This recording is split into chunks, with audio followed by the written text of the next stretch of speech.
everyone, it's Avril da Costa Meyer here from Excited for Excellence, and I thought I'd use this video note to just answer a question I've had a few times over the past couple of weeks, which is, it's a toughie. How do you deal with a member of staff or a team member who's not performing well? Now, this can be really awkward. If you've got someone that's got potential and they're just not achieving what they should, or someone who's maybe not a great fit for a job that they're in.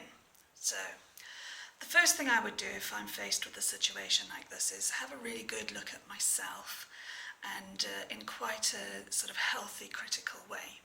I would look at how I've been communicating with that person. So say, for instance, if I said to them, I'd like you to go and complete the documentation on this case, they may go fill in one form but not do everything, not do what I expected. And it could be that I've not communicated well what I wanted them to really do, or that they just didn't understand that. So if you want somebody to do something, check that they understood what you meant. Check that you clearly enunciated what it is you wanted them to achieve. There's a couple of ways of doing this. One of those things is to write it out as a list. I have had in the past members of teams who really like me to give them an email saying what it is I want them to do. And I'm happy to do that because it suits them. It gives them a list with bullet points in it which says, please do A, do B, do C, do E. And then at least everybody knows what they've been asked to do, and that gives them some clarity. And some people don't like that at all. Some people think that that's unfriendly or cold.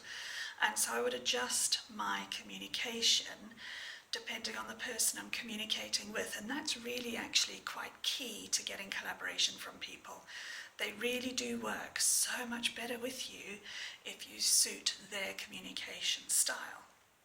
Now, the other thing to do, people have a really big tendency to want to appear consistent with their own commitments. There is a lot of research backing this up. People who want to sell you things know this. People who want you to be long-standing customers know this, and they use this psychology all of the time. And you can use this in your teams in a really positive way. For instance, if somebody wants to buy you something, they know what you already bought before, and they will try and tempt you based on what they know about your buying behavior to get you back in the door of their store. A loyalty card will do that. Have a look out for it. You'll see it everywhere you go, that you get tempted back based on loyalties and based on, purchases that you've made in the past.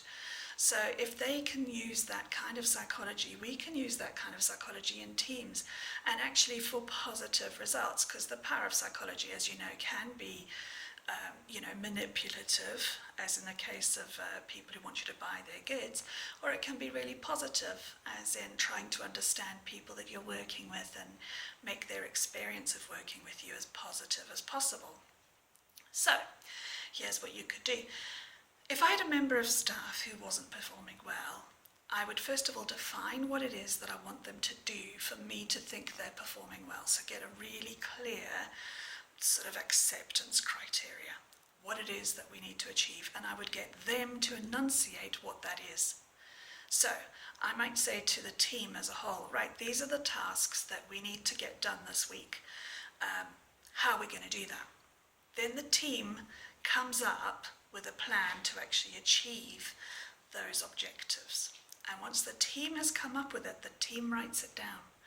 And each member of staff writes down what they're going to do to achieve that objective by the end of the week. And if you've got a team member who's really struggling to manage their workload, I would actually have them write down what they're going to do by the end of the day, each day. And I'd sit with them and I'd agree that with them. Now, that actually gives them a chance to really perform and really achieve, particularly if they're struggling. Now, I've had bosses in the past who've said things to me like, don't bring your problems to work. Now, I don't know about you, but I find that spectacularly unhelpful. The problems that I've had in my past that may have actually affected my work performance have been because I'm a person. Therefore, they are personal problems. And those have been really quite devastating, dealing with bereavement, dealing with trying to manage a child who was first of all very poorly and then disabled by that illness, and trying to manage all of those things in a working life is a big challenge, a really big challenge, and it is not possible to check your problems at the door. It just isn't. So asking team members to check their problems at the door and come in and work like machines, you might get some great performance for a day or two, but you are not going to get sustained improvements. You're not going to get staff engagement, and you're certainly not going to behave within the moral code of somebody who makes a great leader. So what you need to do is work within the capacity, the capacity and the capabilities of the team members that you've got. If they cannot perform the way you want them to perform, it is maybe kinder to let them go. But everybody has potential, and if somebody is in a role, they have potential to grow within that role. They may not have potential to be exactly what you want them to be, but they can certainly improve, because we all could. Now, so what you want to do, set the objectives for the day. Make sure they're SMART. You know what SMART means, right? Specific, yeah, measurable, achievable, realistic, time sensitive. Those are SMART objectives, and the reason we say them that way is specific. You've got to be really specific. So I want so many records typed up by the end of the day. I want so many patients seen per shift. I need so much financial information. I need that amount of work done. Being specific gives people a chance to actually do what it is you've asked them to do. Now, making sure it's measurable means that people can measure their own success. So if they go, right, I've done 10 records, that's what I was asked to do, great, I've done well today. Or they can go, well, I did 12, I was only supposed to do 10. And then you can make a fuss of them. You can actually appreciate the effort. But they could say, well, I only did 8. And you can look at that and you go, so, well, what was it that prevented us from doing 10? You did 8 and you did them really well, so I'm grateful for your effort. And maybe tomorrow we could get the other 2 done as well, what do you think?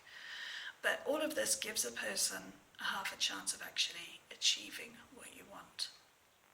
The other thing is, if you have actually asked somebody to make their own personal commitment to something and you have asked them to write it down, they are way more likely to put the effort in to actually achieve that. And that is because as humans, we hate humiliation. We don't like public shaming. Humiliation is one of the most negative things that can happen to you. It's actually more negative than pain. So, take care and make sure that people make a public commitment, and you praise them for their public commitment. You praise them for the consistency of effort that they've put in, and you make sure that what it is you're asking them to commit to is something that is achievable for them. For instance, if you have a district nurse and you're asking them to see 25 people a day, you are not going to get a quality service. You're just not. You're going to get somebody who runs into somebody's house, throws a piece of service at them, throws themselves back out the door, dashes off, no doubt speeding and breaking the law to get to the next patient. It's just not healthy. So make sure that the objectives that people set and the objectives that you help them set, make sure those are achievable. So my final piece of advice is, if you can do it, if you make something into somebody else's idea, they are so much more likely to engage and they're much more likely to achieve. So ask people how they would resolve the problem. Give them the opportunity to come up with solutions, because you may be surprised at the quality of the ideas that you get from people if you just take the time to listen to them and ask them to publicly commit in writing. I think that you'll find if you do that for 1 week, and you look again at how many people are actually achieving the objectives that you need them to achieve, I think you'll be really pleasantly surprised. So here's to a great week ahead, despite challenging times, and I hope that you all have the opportunity to be excellent in your own way, as we all are. Thanks for listening. See you soon.